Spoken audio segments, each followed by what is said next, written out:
নমস্কার, আমি অনাবি। আমার রন্ধনশালায় আপনাদের স্বাগত। আজ দেখাবো চিলি ফুলকপি রেসিপি। প্রথমে কিছুটা ফুলকপি ডুমো ডুমো করে কেটে রেখেছি।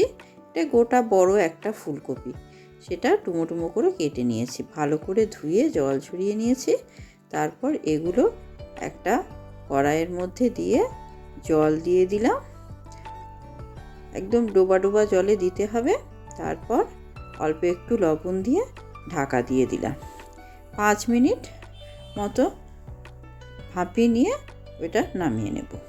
এদিকে একটা বাটিতে 5 চামচ ময়দা নেব আর 2 চামচ কর্নফ্লাওয়ার নেব।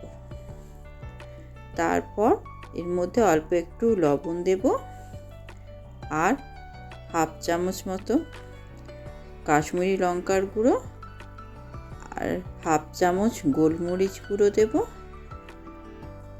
আর অল্প একটুখানি আদা বাটা দেব, হাফ চামচ মতো দিয়ে অল্প অল্প করে জল দিয়ে এইটা একটা ব্যাটার তৈরি করে নেব। খুব বেশি জল দেবেন না, অল্প অল্প করে দিয়ে গুলবেন।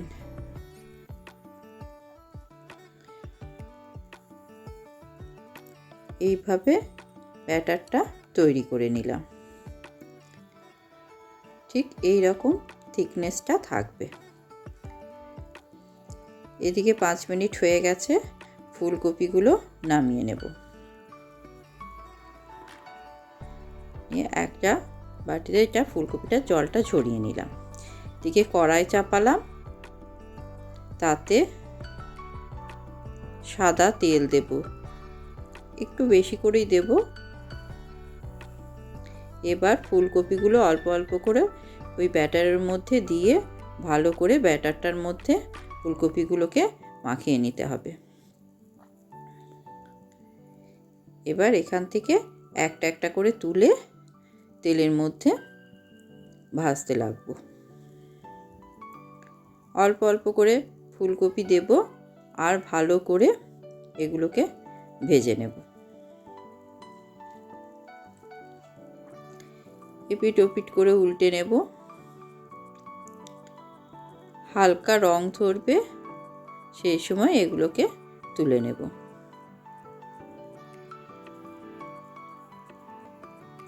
আঁচটা মিডিয়ামে রাখবেন, তা না হলে অনেকটা পুড়ে যেতে পারে।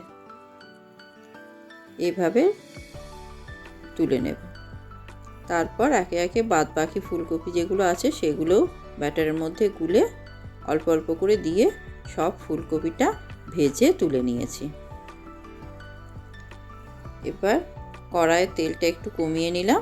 সেই তেলের মধ্যে 4টে কাঁচা লঙ্কা চিড়ে দিয়েছি আর 1 চামচ রসুন থেতো দিয়ে দিয়েছি আর 1 চামচ আদা পেস্ট দিয়ে দিলাম। এবার ডুমো ডুমো করে কেটে রাখা ক্যাপসিকাম আর পেঁয়াজগুলো ঠিক এইভাবে চৌকো চৌকো করে কেটে রেখেছি দেখুন, সেইগুলো এর মধ্যে দিয়ে দিলাম। তারপর পুরোটা খুব ভালো করে ভেজে নেব। অল্প একটু লবণ দিয়ে দিলাম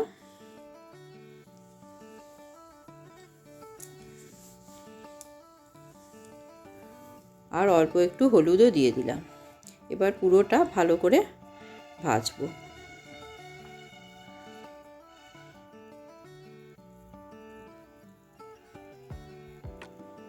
হালকা রং ধরবে তখনই 1 টেবিল চামচ মতো সয়া সস দিলাম, 1 টেবিল চামচ চিলি সস দিলাম আর 1 টেবিল চামচ মতো টমেটো সস দেব।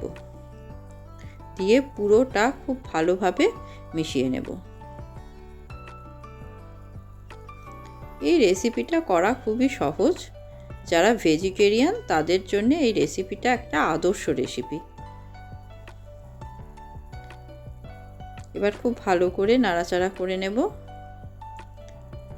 তারপর অল্প একটু জল দিয়ে দেব।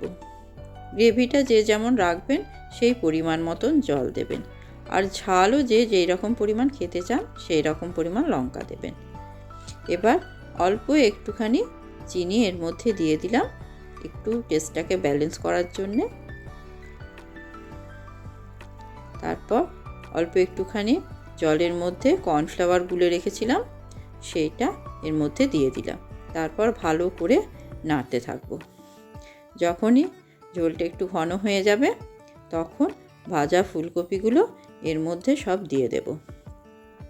তারপর খুব ভালো করে নাড়াচাড়া করে মিশিয়ে নেব।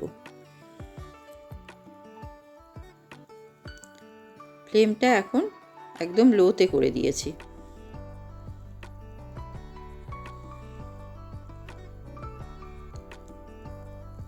এবার ওপর থেকে দুটো কাঁচা লঙ্কা আবার চিড়ে দিয়ে দিলাম, আর অল্প একটু পেঁয়াজ পাতা ছোট করে কুচি করে রেখেছিলাম সেটা দিয়ে ঢাকা দিয়ে গ্যাস বন্ধ করে দিলাম। 5 মিনিট পর খুলে দেখলাম, দেখুন আমাদের চিলি ফুলকপি হয়ে গেছে, কি সুন্দর লাগছে দেখতে। এবারে একটা বাটিতে তুলে রাখলাম গরম গরম। এবার এটাকে ফ্রাইড রাইস, পরোটা, যা কিছুর সঙ্গে এটা সার্ভ করতে পারেন, খুব ভালো লাগবে খেতে। ভেজিটেরিয়ানদের জন্য এটা একটা আদর্শ রেসিপি। কেমন হয়েছে আজকের রেসিপি জানাবেন। ধন্যবাদ।